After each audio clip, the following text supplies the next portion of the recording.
ಅಭಿವೃದ್ಧಿ ಪ್ರಾಧಿಕಾರದಲ್ಲಿ ಅಕ್ರಮ ಮಾಡಿದ್ದಾರೆ ಅಂತ ಮುಖ್ಯಮಂತ್ರಿಗಳ ಮೇಲೆ ಆರೋಪ ಬಂದಿರುವಂತದ್ದು. ಈ ಬಗ್ಗೆ ಕಾನೂನು ತಜ್ಞರಿಂದ ರಾಜ್ಯಪಾಲ ಗೆಹ್ಲೋಟ್ ಅವರು ವರದಿಯನ್ನ ಪಡೆದಿದ್ದಾರೆ. ಸೊ ಅದ್ರ ಬಗ್ಗೆ ಹೇಳೋದಾದ್ರೆ, ರಾಜ್ಯಪಾಲರು ಮುಖ್ಯಮಂತ್ರಿ ವಿರುದ್ಧ ವಿಚಾರಣೆಗೆ ಅನುಮತಿ ಕೊಡಲು ಯಾವೆಲ್ಲ ಸಂದರ್ಭಗಳು ಇರಬೇಕಾಗುತ್ತೆ, ಜೊತೆಗೆ ಯಾವ ಸಂದರ್ಭದಲ್ಲಿ ನೇರವಾಗಿ ತನಿಖೆಗೆ ಕೊಡಬಹುದು ಅಂತ.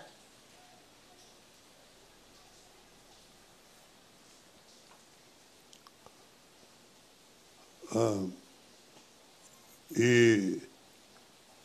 ಗವರ್ನರ್ ಸ್ಯಾಂಕ್ಷನ್ ಕೊಡುವ ಅಧಿಕಾರ, generally governor must act with the aid and advice of the Council of Ministers. ಸಾಮಾನ್ಯವಾಗಿ ಆರ್ಟಿಕಲ್ 163 ಪ್ರಕಾರ the governor must act on the advice of the Council of Ministers. But where the allegations are against the ministers themselves or against the chief minister, then also the law is that first he must take the advice of the Council of Ministers and act accordingly. And if he finds that the advice given by the Council of Ministers is vitiated by mala fide or for any other reason, then he has a right to disagree with the finding of the Council of Ministers and independently take a contrary view. In 2004 the Constitution bench of the Supreme Court had to deal with this matter. It is a case reported in 2004, 8 SCC 788, MP Special Police Establishment case. There against two ministers sanction was sought and Council of Ministers said there is no case made out. But the governor, differing from them, granted sanction. The Supreme Court held, though governor is normally bound by the advice of the Council of Ministers, where the allegations are against the ministers or the chief minister, the governor is entitled to disagree with the Council of Ministers and grant sanction. And in that particular case, they upheld the order of the governor granting sanction. ಈಗ ಈ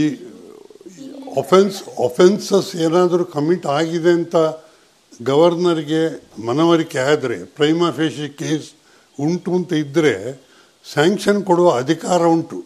but normally ಅವರು ಅಂಥ ಒಂದು ಪ್ರಕರಣದಲ್ಲಿ ಕ್ಯಾಬಿನೆಟ್ನ ಒಪಿನಿಯನ್ನ ತಗೊಳ್ಬೇಕಾಗ್ತದೆ. He may not be bound by the opinion. Cabinet ಒಂದು ಒಪಿನಿಯನ್ ಕೊಟ್ಟರೆ ಅದನ್ನು ಅವರು ಕಂಪ್ಲೀಟ್ ಅನುಮೋದನೆ ಮಾಡಲೇಬೇಕಂತಿಲ್ಲ. ಅವರಿಗೆ ಅದು decision of the cabinet is wrong or is vitiated mala fides ಅಂತ ಇದ್ದರೆ ಅವರಿಗೆ ಈ ಕೌನ್ಸಿಲ್ ಆಫ್ ಮಿನಿಸ್ಟರ್ಸ್ ಒಪಿನಿಯನ್ಗೆ ವಿರುದ್ಧವಾಗಿ ಕೂಡ ಸ್ಯಾಂಕ್ಷನ್ ಕೊಡುವ ಅಧಿಕಾರ ಇದೆ. ಅದು ಈ ಸುಪ್ರೀಂ ಕೋರ್ಟ್ ಜಡ್ಜ್ಮೆಂಟ್ನಲ್ಲಿ ಹೇಳ್ತಾರೆ, ಕಾನ್ಸ್ಟಿಟ್ಯೂಷನ್ ಬೆಂಚ್ ಜಡ್ಜ್ಮೆಂಟ್. ಆರ್ಟಿಕಲ್ 163 ಹೇಳ್ತದೆ, ಪ್ರತಿಯೊಂದು ವಿಷಯದಲ್ಲಿ ಕೂಡ ಗವರ್ನರು ಕ್ಯಾಬಿನೆಟ್ ಡಿಸಿಷನ್ ಪ್ರಕಾರ ಆಜ್ಞೆ ಹೊರಡಿಸಬೇಕು ಅಂತ. ಬಟ್ ಇಂಥ ಪೆಕ್ಯುಲಿಯರ್ ಸಿಚುವೇಶನ್ಸ್ಗಳಲ್ಲಿ ಕ್ಯಾಬಿನೆಟ್ನ ಒಪಿನಿಯನನ್ನು ಅಕ್ಸೆಪ್ಟ್ ಮಾಡದೆ ಸ್ಯಾಂಕ್ಷನ್ ಕೊಡುವ ಅಧಿಕಾರ ಗವರ್ನರ್ಗೆ ಇದೆ. That is the position. ಅವರು ನೇರವಾಗಿ ತನಿಖೆ ಕೊಡೋದಕ್ಕೆ ಪ್ರಮುಖ ಕಾರಣಗಳು, ಅವರಿಗೆ ಮನವರಿಕೆ ಆಗೋದಕ್ಕೆ ನಿರ್ದಿಷ್ಟ ಕಾರಣಗಳು, ನಿರ್ದಿಷ್ಟ ಸ್ವರೂಪಗಳು ಇರಬೇಕಾಗುತ್ತಾ ಅಂತ. ಕರೆಕ್ಟ್, ಅಂಥದ್ದು ಇರಬೇಕು, ಅವರಿಗೆ ಸ್ಯಾಟಿಸ್ಫೈ ಆಗಬೇಕು. ಇದರಲ್ಲಿ ತುಂಬ ಅಕ್ರಮ ನಡೆದಿದೆ, ಕಾನೂನಿಗೆ ವಿರೋಧವಾಗಿ ನಡೆದಿದ್ದಾರೆ, ಕ್ರಿಮಿನಲ್ ಕೇಸ್ಗಳಾಗುವಂತಹ ಇಂಗ್ರೀಡಿಯೆಂಟ್ಸ್ ಈ ಕೇಸ್ನಲ್ಲಿ ಇದೆ ಅಂತ ಅವರಿಗೆ ಮನವರಿಕೆ ಆದರೆ ಅವರಿಗೆ ಸ್ಯಾಂಕ್ಷನ್ ಕೊಡುವ ಅಧಿಕಾರ ಉಂಟು. ಆದರೆ ಕಾನೂನು ಪ್ರಕಾರ ಪ್ರಥಮವಾಗಿ ಅವರು ಕ್ಯಾಬಿನೆಟ್ ಒಪಿನಿಯನ್ ತೆಕ್ಕೊಳ್ಳೋದು ಒಳ್ಳೆಯದು. ಅವರು he is not bound by the opinion of the cabinet, but it is better he takes the opinion of the cabinet. But ಅವರಿಗೆ ಇದನ್ನು ಕ್ಯಾಬಿನೆಟ್ಗೆ ಅಭಿಪ್ರಾಯ ಕೇಳುವ ಸಂದರ್ಭ ಇಲ್ಲ, ನಾನು ವೈಯಕ್ತಿಕವಾಗಿ ತೀರ್ಮಾನ ಮಾಡುವಂಥ ಸಂದರ್ಭ ಇದರಲ್ಲಿ ಇದೆ ಅಂಥೇಳಿ ಅವರಿಗೆ ಮನವರಿಕೆ ಆದರೆ ಅವರು ಸ್ವತಂತ್ರವಾಗಿ ಕೂಡ ತೀರ್ಮಾನ ಮಾಡಬಹುದು. ಸರ್, ಯಾವ ಸಂದರ್ಭದಲ್ಲಿ ಪ್ರಕರಣದ ಸ್ವರೂಪಗಳು ಹೀಗಿರುತ್ತೆ, ಹಿಂದೆ ಯಾವ್ಯಾವ ಪ್ರಕರಣಗಳಲ್ಲಿ ನೀಡಲಾಗಿದೆ ಅಂತ? ಅದೇ ನಾನು ಹೇಳಿದ ಪ್ರಕಾರ ಈ Madhya Pradesh case MP special police establishment case 2004ನಲ್ಲಿ ತೀರ್ಪಾದದ್ದು. ಅದು constitution bench judgment presided over by justice Santosh Hegde. ಆ ಕೇಸ್ನಲ್ಲಿ 2 ಮಿನಿಸ್ಟರ್ಸ್ ಮೇಲೆ ಎಲಿಗೇಷನ್ಸ್ ಇದ್ದದ್ದು. ಅದು ಕ್ಯಾಬಿನೆಟ್ ಹೇಳಿತು ಸ್ಯಾಂಕ್ಷನ್ ಕೊಡಬಾರ್ದು, ಇದರಲ್ಲಿ ಪ್ರೈಮ ಫೇಶಿ ಕೇಸ್ ಇಲ್ಲ ಅಂತ. ಆದರೆ ಗವರ್ನರು ಆ ಒಪಿನಿಯನ್, ಕ್ಯಾಬಿನೆಟ್ ಒಪಿನಿಯನ್ ಒಪ್ಪದೆ ಸ್ಯಾಂಕ್ಷನ್ ಕೊಟ್ಟರು. ಅದನ್ನು ಸುಪ್ರೀಂ ಕೋರ್ಟ್ನಲ್ಲಿ ಚಾಲೆಂಜ್ ಆಗಿದೆ. ಸುಪ್ರೀಂ ಕೋರ್ಟ್ ಗವರ್ನರ್ ಸ್ಯಾಂಕ್ಷನ್ ಕೊಟ್ಟದ್ದು ಕರೆಕ್ಟ್. ಈ ಸಂದರ್ಭದಲ್ಲಿ ಅವರು ಗವರ್ನರು ಈ ಕ್ಯಾಬಿನೆಟ್ ಒಪಿನಿಯನ್ ಒಪ್ಪದೆ ತಾನಾಗಿಯೇ ಅದಕ್ಕೆ ವಿರುದ್ಧವಾಗಿ ತೀರ್ಮಾನ ಸ್ಯಾಂಕ್ಷನ್ ಕೊಟ್ಟದ್ದನ್ನು ಸುಪ್ರೀಂ ಕೋರ್ಟ್ ಅಪ್ಹೋಲ್ಡ್ ಮಾಡಿದೆ. ಸರ್, ಅಪರಾಧದ ತೀವ್ರತೆ ಸ್ವರೂಪ ಅದೆಲ್ಲವೂ ಕೂಡ ಗಮನಿಸಿ ಮಾಡ್ತಾರಾ ಇದನ್ನ ಅಂತ? ಖಂಡಿತವಾಗಿಯೂ. ಈಗ ಒಂದು ಅಪಾದನೆ ಅಂತ ಹೇಳಿದರೆ ಬರೀ ಟ್ರಿವಿಯಲ್ ಕೇಸ್ ಆದರೆ it is the governor May say it is not A case one can give sanction. But if he feels that it is A very serious matter which must end in a prosecution ಅಂತ ಇದ್ದರೆ ಮಾತ್ರ ಅವರು sanction ಕೊಡಬೇಕು.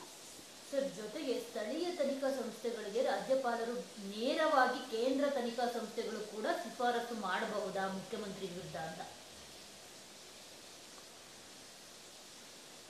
ನೇರವಾಗಿ ಕೇಂದ್ರದ ಇಲ್ಲ, ನನ್ನ ಅಭಿಪ್ರಾಯ ಪ್ರಕಾರ ಅದು ಮಾಡಲಿಕ್ಕೆ ಆಗೋದಿಲ್ಲ.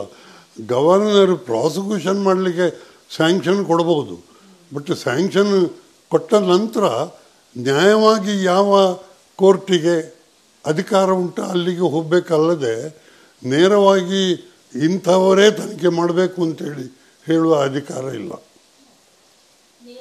ಕೇಂದ್ರಕ್ಕೂ ಹೇಳುವಾಗಿಲ್ಲ ಇಲ್ಲ. ಸ್ಥಳೀಯ ತನಿಖಾ ಸಂಸ್ಥೆಗೆ ಹೇಳಿನೇ ನಂತರ ಕೇಂದ್ರಕ್ಕೆ ಹೇಳಬೇಕಾ ಹೇಗೆ? ಇಲ್ಲ ಇಲ್ಲ, ಇವರು ಈಗ ಯಾರು ಪ್ರಾಸಿಕ್ಯೂಟ್ ಮಾಡ್ತಾರ ಅವರಿಗೆ ಸ್ಯಾಂಕ್ಷನ್ ಕೊಡಬೇಕು. ಮುಖ್ಯಮಂತ್ರಿ ತನಿಖೆಗೆ ಅನುಮತಿ ಕೊಟ್ಟ ನಂತರ ಅವರು ಮುಖ್ಯಮಂತ್ರಿ ಆಗಿ ಮುಂದುವರಿಯಲು ಅವಕಾಶ ಇದೆಯಾ ಕಾನೂನಿನಲ್ಲಿ, ಅಥವಾ ಇದು ಕೇವಲ ನೈತಿಕ ಪ್ರಶ್ನೆಯೇ ಅಂತ? ಇದು ಕೇವಲ ನೈತಿಕ ಪ್ರಶ್ನೆ. ಈಗ ಸ್ಯಾಂಕ್ಷನ್ ಕೊಟ್ಟ ಕೂಡಲೇ ಅವರು ರಿಸೈನ್ ಮಾಡಲೇಬೇಕು ಅಂತಿಲ್ಲ. ಇನ್ಫ್ಯಾಕ್ಟ್ ಈಗ ಡೆಲ್ಲಿ ಮುಖ್ಯಮಂತ್ರಿಗಳದ್ದೇ ವಿಷಯ ನೋಡಿ, ಅವರು ಕೇಸ್ನಲ್ಲಿ ಕೇಸ್ ಆಗಿದೆ ಮಾತ್ರ ಅಲ್ಲ, he is in custody, he is in jail for more than a month or even more. Still he has not resigned, and Supreme Court has said it is left to him to either resign or not resign. Therefore ಬರೇ ಒಂದು sanction ಕೊಟ್ಟ ಕೂಡಲೇ ಅವರು resign ಮಾಡಬೇಕು ಅಂತ ಕಾನೂನಿನಲ್ಲೇ ಇಲ್ಲ. He can continue as a chief minister or minister even after a sanction for prosecution is granted.